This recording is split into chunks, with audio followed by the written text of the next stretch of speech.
السلام عليكم ومرحبا بكم في فيديو اليوم غادي نصاوب خبز الهامبرغر. بالنسبه لهذا الخبز غادي نحتاج 500 غرام ديال الطحين.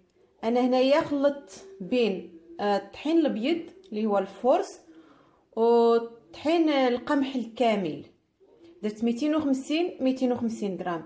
ممكن تستعملوا غير طحين الفورس 500 غرام تاع طحين الفورس كامله او 500 غرام تاع طحين دقيق القمح الكامل. انا خلطت بيناتهم، درت نص.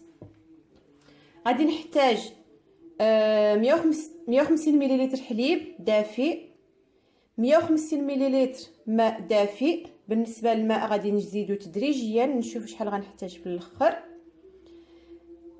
معلقه صغيره ديال ملحه، معلقه كبيره مع مرش سكر، معلقه كبيره خميره الخبز، بيضه و80 غرام زبده مذوبه. بالنسبه للزبده مذوبه ممكن تعوضوها بالزيت، نص كاس الزيت. نبداو على بركه الله.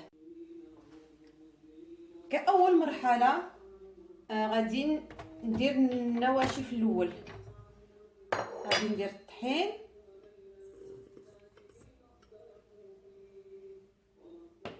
طحين دقيق القمح الكامل والفورس. غادي نزيد الملحه، السكر وخميره الخبز. نخلط شويه هاد النواشف بيناتهم يتخلطوا لي مزيان، ومن بعد غادي نزيد عليهم السوائل. من بعد ما تجانسوا ليا هاد العناصر بيناتهم مزيان، دابا غادي نزيد بيضه كامله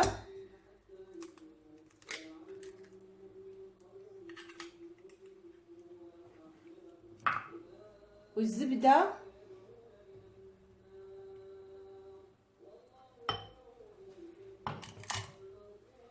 وكاس الحليب اللي دافي.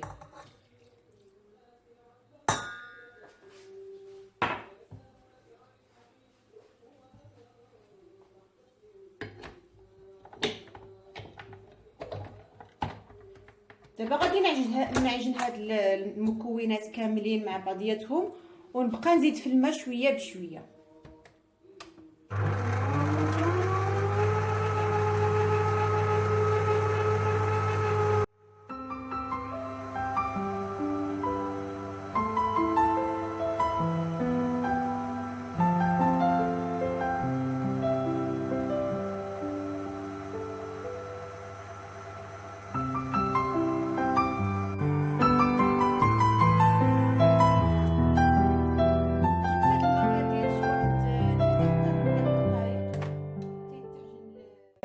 مزيان.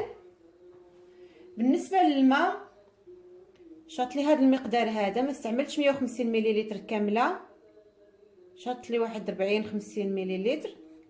الماء كنزيدو شويه بشويه حتى يتجمع لنا العجين ويجي على هذا القوام هذا.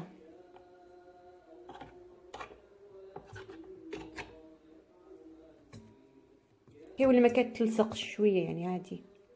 دابا نخلي العجين ديالي يخمر حتى يتضاعف الحجم ديالو، ونعاودو نتلاقاو ان شاء الله. من بعد ما خمرات العجينه ديالي تضاعف الحجم ديالها، دابا غادي نديرها نقسمها الكويرات.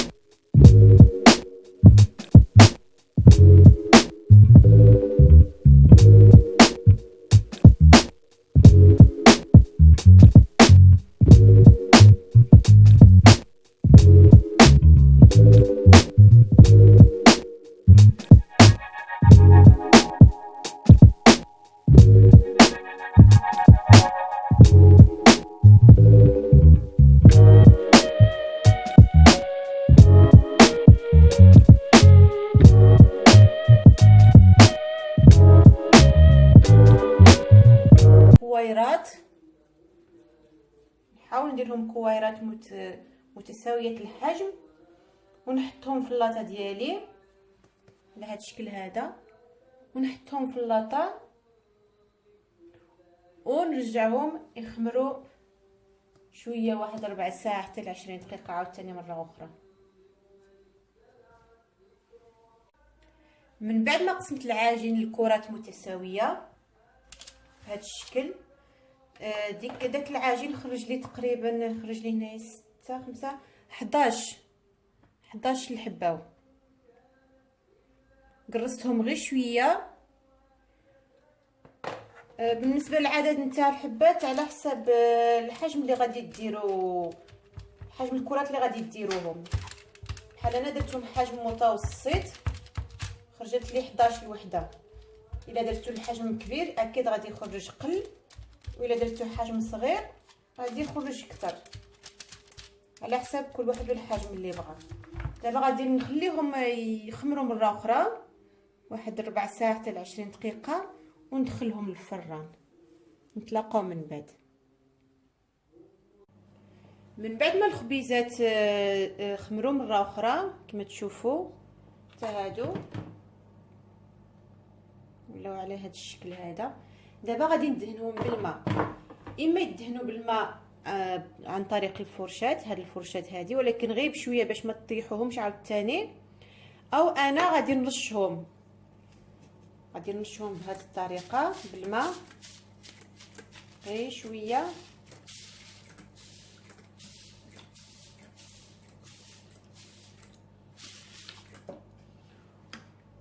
وغادي ندير عليهم شويه د الجنجلان،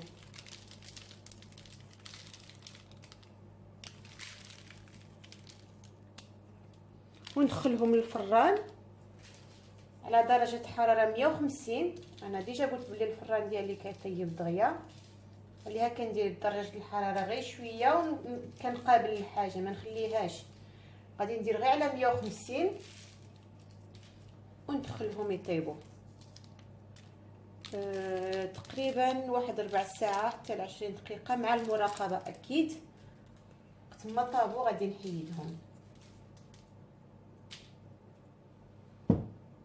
ونتلاقاو في الشكل النهائي ملي يطيبوا ويوجدوا ان شاء الله.